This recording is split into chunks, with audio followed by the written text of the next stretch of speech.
Hey guys, welcome back to another Tiburon video. I'm going to go ahead and make this one brief, but I just wanted to address some issues that a lot of people had some concerns about the new air intake that I installed. Now the concerns are that there's a possibility of hydrolocking the engine. I have an FL1 Tiburon, which means it's a 2004, so my front bumper has some openings right in front of where the air intake is located. So that means on days that it's raining, there's a good possibility that the air intake is going to suck in some water. So after all of your guys' concerns and some further research, which I appreciate everybody commenting, I went ahead and tried to take some precautionary measures in order to prevent hydrolocking the engine. I bought two things. The first thing that I bought was an AEM. I bought two things to try to combat that. The first thing I bought is an AEM cone filter cover. And all this is going to do is act like a sock that goes right over top of this air intake. And then the second thing I bought is actually meant to be a heat shield. However, what I'm going to do is I'm going to put it directly on the side that is facing the front of the car, where all the rain and everything would be getting into. And I'm going to go ahead and shield it right there in front. That way it doesn't get any direct rain contact or anything like that. My main concern is getting no water in here, and I think it's going to do the job. So let's go ahead and get these things assembled, and I'll show you what it looks like on the car.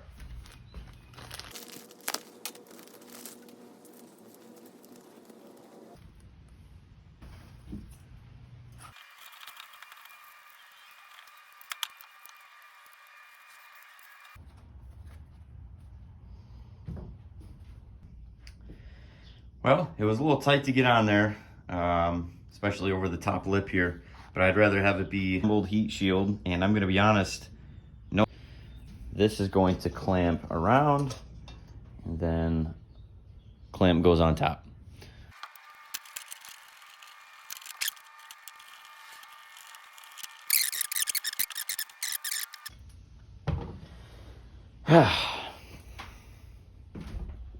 All right, let's go ahead and install this now. I had to do a little jerry rig in here, add a little bit more protection, because where this inserts down here, it was rubbing up against the metal on the actual car itself, and it was starting to chisel into the actual air intake, and I don't want that. So I just added some heat wrap and some protection, added some rubber here, and yeah, should be good to go now. So let's go ahead and throw the filter on. I'll show you what this looks like.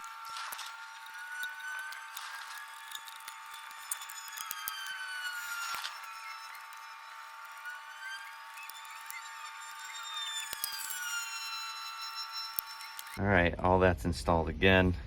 This is what I had to put on here to stop it from being chipped here on the battery box, and then also down here where it goes through the metal in the car where I had to cut in my last video on the air intake. So all protected now, we're good to go.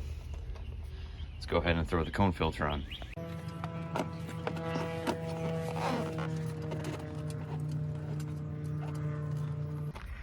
Now we are all assembled.